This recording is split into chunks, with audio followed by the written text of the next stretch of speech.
Hello and welcome back to another video on the Football Zone and to our weekend review, reviewing this weekend's Premier League and Championship action. Let's get straight into it on Saturday in the Premier League. And Liverpool, after that 7-0 win against Manchester United, you thought they were back, but no, they've gone and lost to bloody Bournemouth. Philip Billing scoring in the 28th minute, Mo Salah with the worst penalty I've ever seen in the 69th minute. It was always going wide. Liverpool pulled on the pressure, but in the end Bournemouth held out, and that's a crucial win for them. Still in a relegation zone, but things make it a lot better in the table for them. But Liverpool, they just need that consistency back, or they're not getting top four. Speaking of a team that might get top four, and that is Tottenham, and they defeated Nottingham Forest 3-1. And Richarlison had a goal disallowed early on. It was so close. I'm so gutted for him because I really wanted to get that Tottenham goal. But anyway, Kane scored 2, 19-35. He's got enough Tottenham goals. And Son in the 62nd minute made it 3-0. Before Worrell in the 81st minute made it 3-1. I.e. missed a penalty late on. And Tottenham held out for the win. Big win for Tottenham. They need some of these results to get in the top four. It's looking like a tight race at the moment, so every point counts. Moving on then to Leicester 1, Chelsea 3 at King Power. Chilwell in the 11th minute with a goal against the former side, and he looked like he enjoyed it too. Before João Felix had a goal disallowed in the 34th minute, before Xhaka made it 1-1. Havertz made it 2-1 on the stroke of half-time before Chelsea had another goal disallowed, and Kovacic in the 78th minute made it 3-1. Faze was sent off late on. But on the whole, not much to separate the two sides, I would say. But Chelsea got a win, and Menson's starting to really build under Potter. But Leicester really getting sucked into relegation battle. Leeds 2, Brighton 2 was the score at Ellen Road. This was a game where Brighton went ahead twice, but couldn't hold on. McAllister in the 33rd minute made it 1-0 before Bamford equalised. Harrison own goal made it 2-1 before he made redemption and made it 2-2 17 minutes later. On the whole, like I say, wasn't much separating the two sides. I do think Brighton will be slightly disappointed to go ahead twice and not hold it out. For Leeds, another crucial point as they look to stay in the league. So I think they'll be relatively pleased. But moving on into Everton 1, Brentford 0, and the action was basically decided here in the first minute. Through a Dwight McNeil goal, which was the difference between the two sides. Demarai Gray had a goal disallowed in the 43rd minute. On the whole, it was Brentford who probably had more of the game, being behind for basically all of it. Wasn't much separating the two sides. Everton defended well and held out for the win, and that's all that matters to them. Big win for Sean Dyche because their form had been faltering a bit. Brentford disappointing as they finally lose. But moving on then to Crystal Palace 0, Manchester City 1. It was a game where Manchester City were frustrated for a lot of it before a really poor tackle from Michael Olise gave Manchester City a penalty, and of course Erling Haaland made no mistake, and City came away with the win. They had to work hard for it, but in the end they got it. Big win for them. Obviously Arsenal winning, so gap stays at 5 points, but if they couldn't get a win, 7 points with 10 games to go, then it's starting to really look like a tough ask for Man City, but just keeping in touch at the moment. Moving on then to West Ham 1, Aston Villa 1 at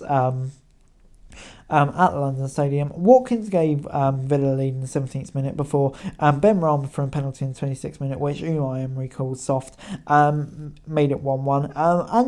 On the whole, there wasn't much separation in the two sides. West Ham, I think it's a game which they really would have targeted winning, but in the end, Villa, played well enough to get a point. I would say maybe West Ham edged it, but there we go. I still think West Ham will be okay, but they need to start picking up some wins. Moving on into Manchester United 0, Southampton 0. Casemiro was sent off in the 34th minute for a really poor tackle. He misses 4 games now, which is going to be a big blow for United. It's the second red of the season. Southampton, after that, they pushed for the winner. There wasn't much between the two sides. If anyone was more likely to get it, it was Southampton. So maybe for Southampton, of course they would have taken it before, but playing against a team with 10 men for 60 minutes, it's a game which I think maybe they will be disappointed they couldn't get a win in, but still a very good point for them. Moving on then to Fulham 0, Arsenal 3 at Craven Cottage. Gabriel in the 21st minute, Odegaard in the 26th minute, and Martinelli in first half stoppage time. Sorry, Odegaard and Martinelli, sort their goal times around. Arsenal were dominant here in the first half, and really showed how good a team they will be. Showing mental fortitude at the moment. They're well and truly back. Fulham, we know how good they've been this season, and they were just totally outplayed in the first half. Such an impressive showing for them.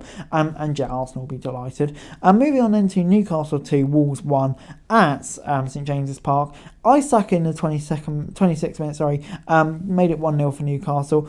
Nick Pope got away with a tackle. I don't know how he didn't get sent off for it. Wolves should be fuming. They were probably a bit happier when Chan equalised in the 70th minute, but fuming again in the 79th minute when Almiron scored to give Newcastle a win. And yeah, I think the referees really weren't on Wolves' side today, but for Newcastle, it's a big win for them, nonetheless, after a bit of a sticky patch recently. Moving on into the Championship then, on Friday night, we saw Stoke pick up a 3-2 win over Blackburn. Hoover with 2 goals in the first half, 24th and 43rd minute, before Tyrese Campbell made it 3-0, and you thought it was game over. But no, Brereton, Diaz and Gallagher with 2 goals in 3 minutes made it a bit nervy for Stoke, but in the end they held on just about. And yeah, it's a win that you'd have to say Stoke deserved, despite light flurry from Blackburn.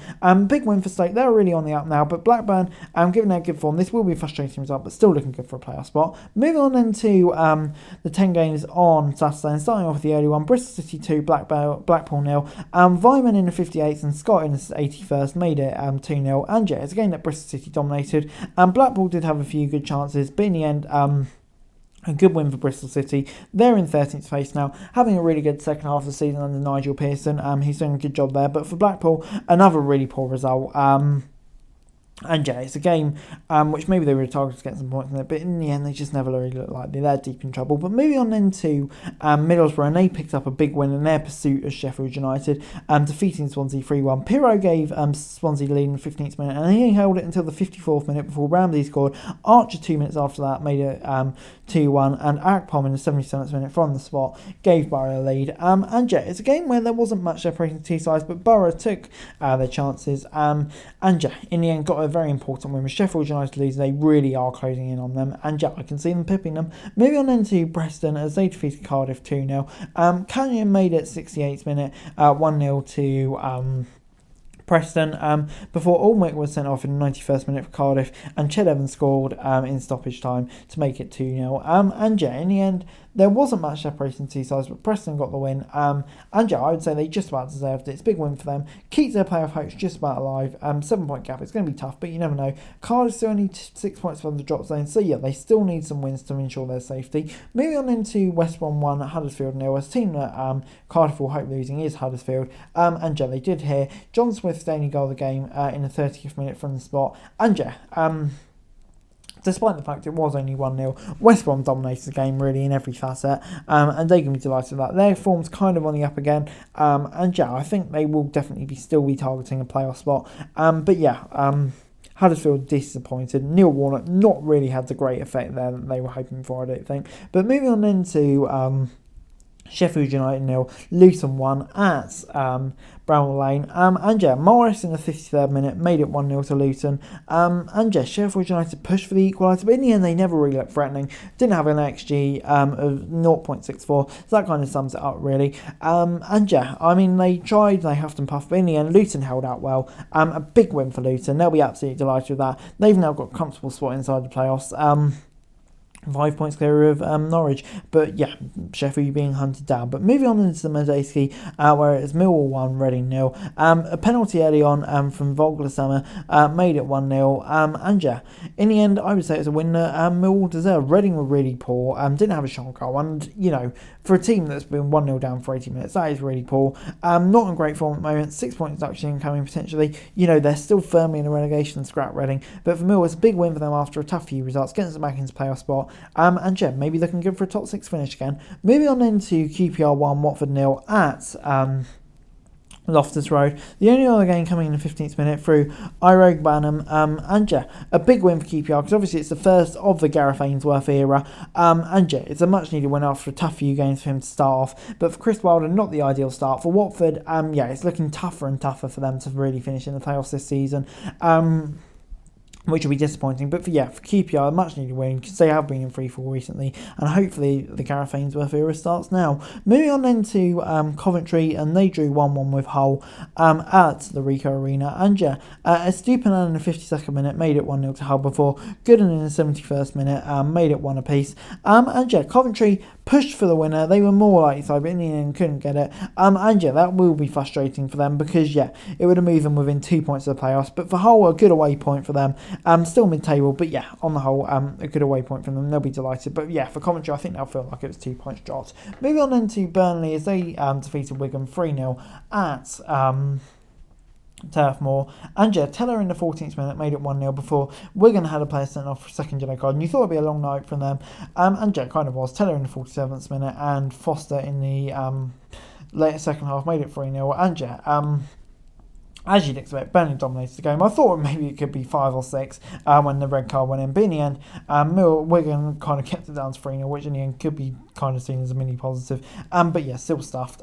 Yeah, as you were really. But moving on then to Birmingham, and they got a big win against Rotherham. Yeah, huge result for them. Goals coming through, Cadra in the 5th minute and Long in the 35th minute.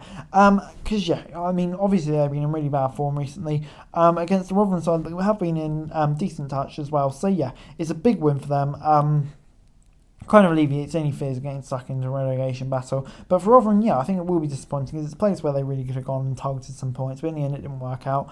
And finally then, moving on then to the sole championship game on Sunday, and it was 1-0 to Sunderland at Norwich. A really good result for them, bar with the only goal of the game in 15th minute. And yeah, a game which Sunderland, I would say, deserved the win. Norwich puffed and puffed, but the performance wasn't really there to get anything out of the game. So yeah, great win for Sunderland. After such a poor result in midweek, it will kind of reinvigorate their playoff hopes. Sorry, last week, not midweek. But yeah, for Norwich after being in good form, yeah, to drop out of the playoffs like that would be really disappointing for them too. But anyway, guys, that's the video. Thanks very much for watching. To like, share, subscribe, any thoughts, comments on my phone, sharing for daily football news and subscribe to the channel. It's greatly appreciated. Thanks very much for watching. Peace.